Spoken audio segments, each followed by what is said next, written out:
Joshua Allard. I'm the costume designer for Blithe Spirit, and I'm also a Piccolo Theatre company member and the resident stock manager and designer. I haven't done much with the 1940s in terms of costume design. It's a beautiful period of time.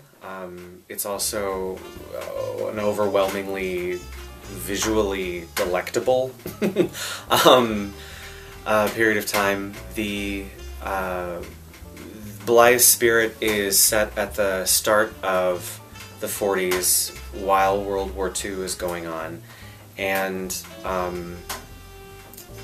the story, along with lots of Hollywood movies at the time, kind of offered a respite from the horrors of war. So comedy, and it's one of the few comedies that has nothing to do with the wartime. There were so many that came out, musicals and just comedies that were about either laughing about war or laughing in spite of war, but were very war-centric. This one doesn't have anything to do with it.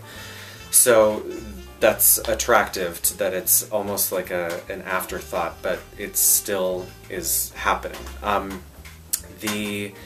It's not a typical British sitting room comedy, at least not the way that we're doing it, and that was something that was attractive to me. When the company decided that they wanted to do Blithe Spirit, and we looked for a director, and we found in our own ensemble Chris Marino, I was very excited to work with him again. So not only was it the project itself, but the director and the time period and the fact that it's just a very funny show.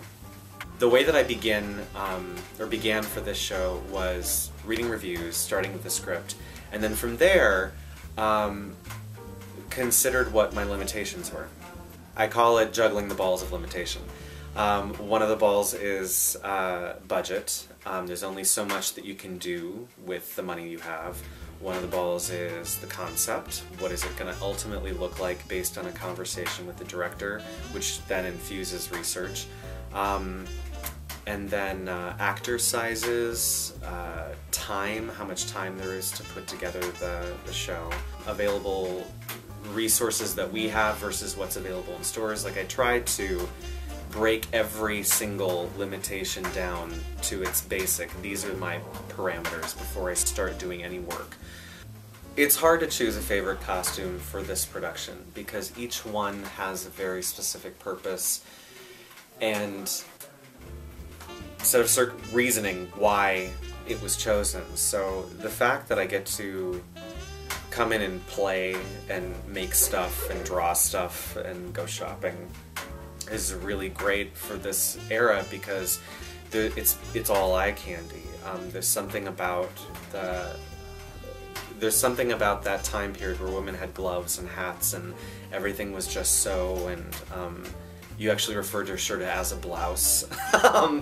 And little touches like pocket squares, ties, a really well-chosen pair of cufflinks, things like that are terribly exciting. So every costume actually in this production, I know that's a ridiculous go-to answer, but every costume in this production is my favorite.